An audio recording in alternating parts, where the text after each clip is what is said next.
Senate Armed Services Committee meets this morning to receive testimony on the posture of U.S. European Command. I'd like to welcome General Scaparrotti, who is back before the committee. I'm sure he's been eagerly awaiting that opportunity. We thank you for your decades of distinguished service and for your leadership of our men and women in uniform.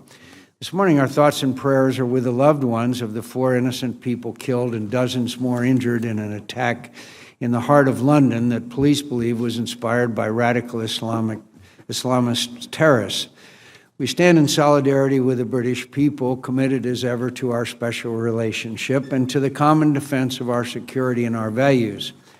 3 years ago this last week, Russia violated Ukrainian sovereignty and annexed Crimea, a seminal event that revealed what had already been increasingly obvious for years, that the United States and our European allies confront an aggressive, militarily capable Russian government that is hostile to our interests and our values and willing to use force not as a last resort, but as a primary tool to achieve its revisionist objectives.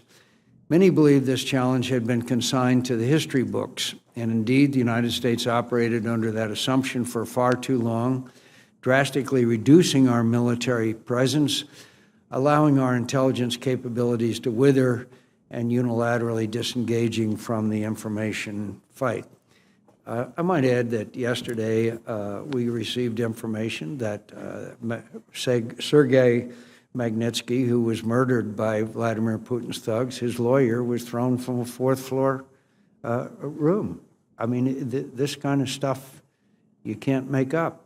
And it's an indication of Vladimir Putin's feeling of impunity that he can go around killing people without any penalty to pay. And I'm sure that what Mr. Putin was trying to do is send a message to anybody else in Russia who wants to stand up against him. I digress. 3 years later, I regret to say the United States still has not adjusted to the scope, scale, and severity of the new strategic reality we face in Europe. We continue to lack coherent policy and strategy to deter conflict and prevent aggression in Europe. Despite important progress made through the European Deterrence Initiative, we still have no long-term vision for U.S. force posture in Europe, one that accounts for Russia's rapid military modernization, evolving nuclear doctrine, violations of the INF Treaty, advanced access area denial threat concentrated in Kaliningrad, and significant military buildup along its western border. Indeed, as General Scaparrotti points out in his written testimony, and I quote, "The ground force permanently assigned to EUCOM is inadequate to meet the combatant command's directed mission to deter Russia from further aggression." The new administration has an opportunity to turn the page and design a new policy and strategy in Europe backed by all elements of American power and decisive political will.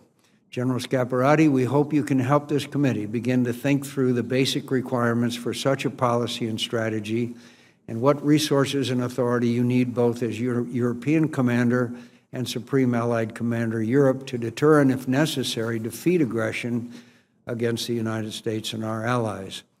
Some of the features of a new approach in Europe are already clear. For example, the need to enhance the forward presence of U.S. military forces and provide defensive lethal assistance to Ukraine. But we still have a lot of work to do in other areas, particularly in countering Russian disinformation and devising gray zone strategies for competition below the threshold of major conflict.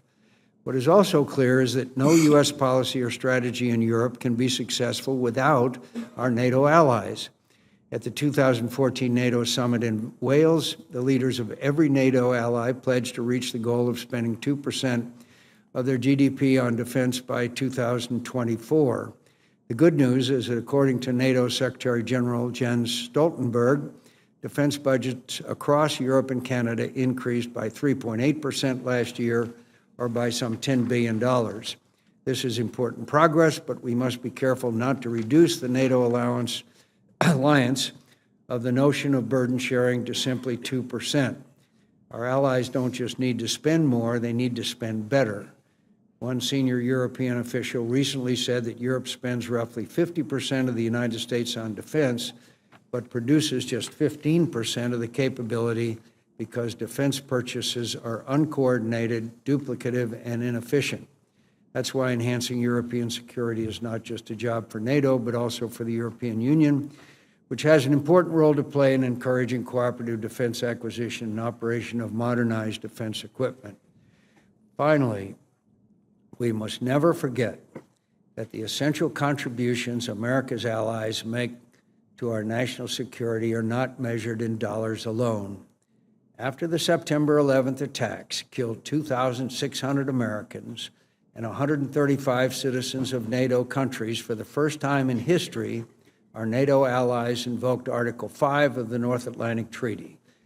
NATO troops went to fight side by side with American troops in Afghanistan, and over 1,000 of them made the ultimate sacrifice. The price our NATO allies paid in blood, fighting alongside us, should never be diminished, and we must never forget that America is safer and more secure because it has allies that are willing to step up and share the burden of collective security.